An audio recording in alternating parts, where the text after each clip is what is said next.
Despite the lies and the propaganda put out by the Tory government and its big business allies in the media, we can see that they are destroying public services on purpose and not as a method to reduce public spending.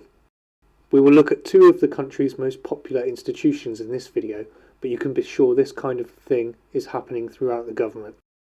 To start with, the NHS, the nation's most beloved institution built up by generations of taxpayers to offer medical care to the entire country. Despite its popularity, the Conservative government has brought the NHS to its knees in order to justify the continued privatisation of the service. Jeremy Hunt, the MP in charge of the NHS, is the government's axeman. He was previously in charge of hacking away at the education system, which he had an interest in doing as a recent deal where he earned millions of pounds profit from an education service he helped set up shows. He's now been deployed by Theresa May to bring down the health service. Why else would she employ someone who wrote a chapter in a book about why it would be a good thing for the NHS to be privatised? Hunt has been slowly selling elements of the NHS to outsource companies such as Virgin Health, who see you as a customer and not a patient. As the NHS continues to be underfunded, privatisation has grown, which has led to communication breakdown, caused by the many companies involved failing to work together.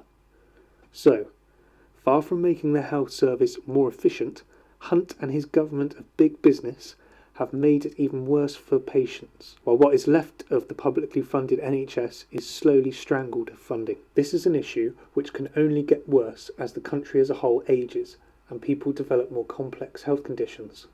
We have seen this method of getting rid of public services from the American Republican Party. They restrict or remove funding from the service and then cry out in the media that the service is no longer working. Therefore, in their mind, big business should take the public's money to run the service. This means we will have big business profiting from the sick. The more sick people there are, the more profit for them. Is that something we really want?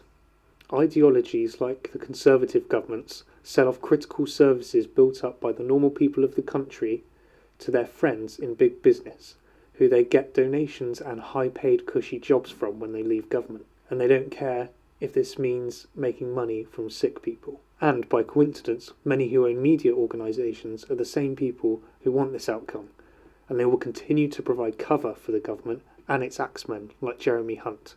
Talking of media, the BBC is constantly under attack from the Tories, as unlike its corporate media allies, it's more likely to investigate the truth behind the government's ideological privatisation push.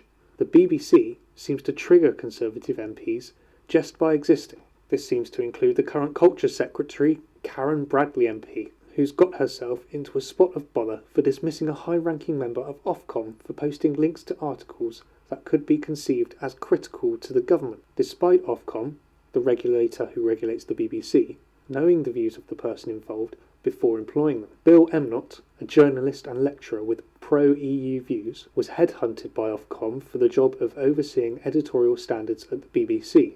After posting links to a couple of articles via his Twitter, he was informed that this was out of order and they wanted him gone.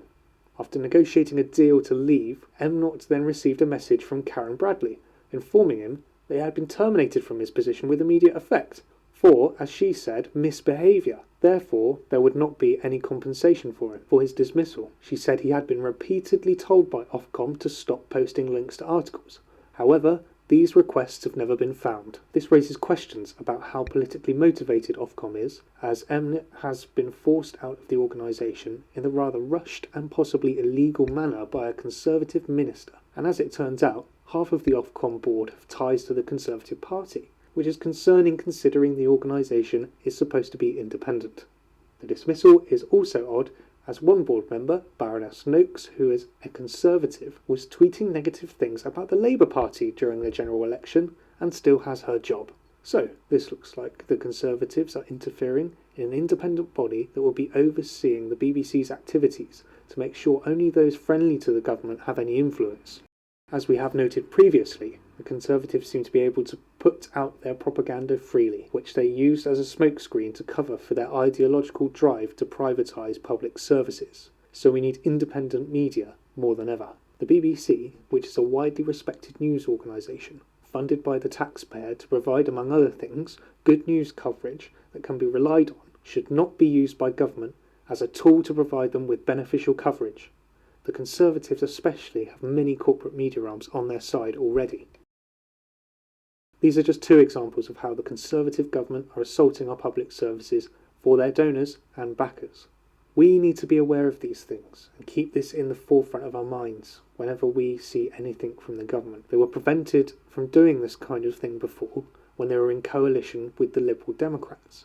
But since winning a majority and reshuffling the top positions in government after Brexit, we are left to the mercy of a government arguably lacking a democratic mandate with an authoritarian, corporate-leaning, power-addicted makeup. They will lie and cheat to meet their goals.